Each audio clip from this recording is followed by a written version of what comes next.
Assalamualaikum warahmatullahi wabarakatuh. Alhamdulillah, segala puji bagi Allah. Wassalawat beserta salam kepada Rasulillah. Kami dari Universitas Serambi Mekah, Fakultas Agama Islam, Prodi Pendidikan Agama Islam. Perkenalkan, saya Isyana Dewi sebagai moderator pada diskusi kali ini, dan di samping saya bernama Rizky Hidayat sebagai pemapar materi. KKNI merupakan perwujudan mutu dan jati diri bangsa Indonesia terkait dengan sistem pendidikan nasional, sistem pelatihan kerja nasional, dan sistem penelitian kesetaraan capaian pembelajaran nasional yang dimiliki Indonesia untuk menghasilkan sumber daya manusia yang bermutu dan produktif.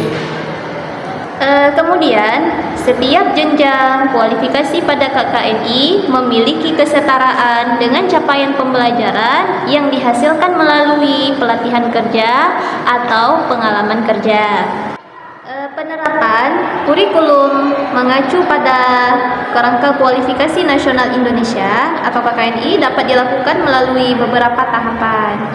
Tahapan yang pertama adalah formulasi profil lulusan yang meliputi penentuan kompetensi yang harus dimiliki oleh lulusan. Kemudian tahap kedua adalah penentuan hasil pembelajaran yang meliputi penentuan kemampuan dan keterampilan yang harus dimiliki oleh mahasiswa setelah menyelesaikan program studi tersebut.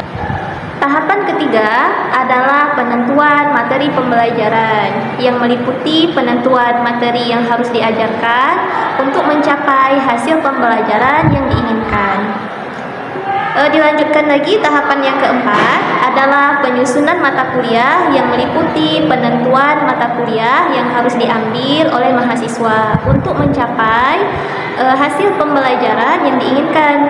Tahapan yang kelima adalah struktur kurikulum yang meliputi penentuan struktur kurikulum yang harus diikuti oleh mahasiswa untuk mencapai hasil pembelajaran yang diinginkan. Tahapan yang terakhir adalah rencana pembelajaran semesteran yang meliputi penentuan rencana pembelajaran yang harus diikuti oleh mahasiswa dalam satu semester untuk mencapai hasil pembelajaran yang diinginkan.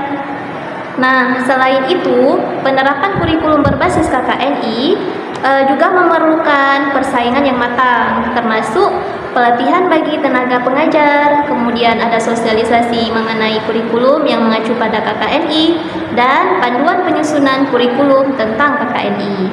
Selanjutnya ada kompetensi kurikulum nasional. Kompetensi adalah akumulasi kemampuan seseorang dalam melaksanakan suatu deskripsi kerja secara terukur melalui asesmen yang terstruktur, mencakup aspek kemandirian dan tanggung jawab individu pada bidang kerjanya.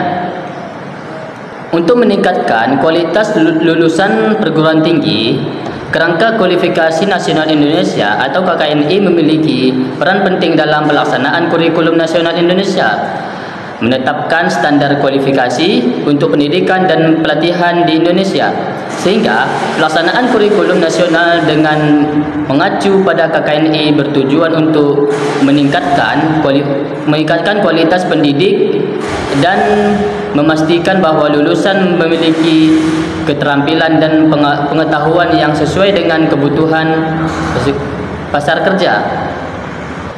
Selain itu, pengembangan kurikulum berdasarkan KKNI juga harus memperhatikan aspek kognitif.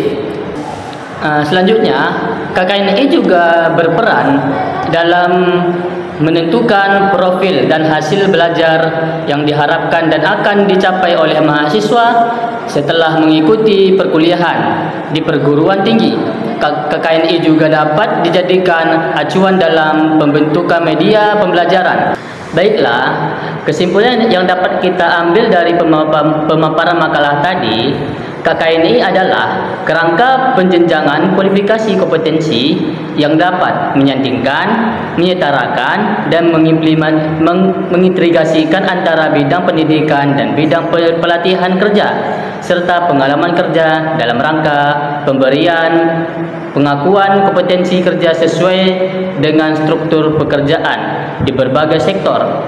Penerapan KKNI melalui beberapa tahapan yaitu penyusunan capaian pembelajaran, kemudian merumuskan profil lulusan program studi, perumusan standar kompetensi, lulusan learning outcomes, perumusan capaian pembelajaran program studi ataupun program learning outcomes, kemudian perumusan capaian pembelajaran mata kuliah, kemudian menemukan kendali konsep ataupun kunci dan kata kunci pada capaian pembelajaran mata kuliah, kemudian pengembangan RPKPS, yaitu rencana program dan kegiatan pembelajaran semester.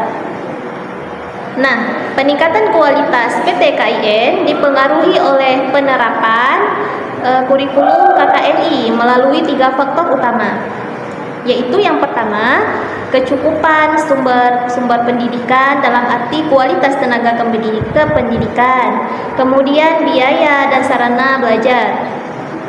Kemudian yang kedua, kualitas proses belajar mengajar yang mendorong siswa efektif, dan yang ketiga, kualitas keluaran dalam bentuk pengetahuan dan sikap keterampilan. Nah, berdasarkan temuan yang ada, dapat direkomendasikan kepada seluruh PTKIN yang hendaknya segera menerapkan kurikulum mengacu KKNI, dan kepada pemerintah hendaknya mengalokasikan dana yang imbang kepada PTKIN.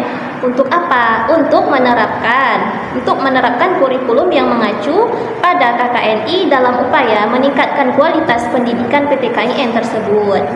Baiklah, sekian pemaparan makalah dari kelompok kami. Mohon maaf atas segala kesalahan pada perkataan juga tindakan dari kami. Sampai jumpa di lain waktu kawan-kawan. Kami akhiri dengan Assalamualaikum warahmatullahi wabarakatuh.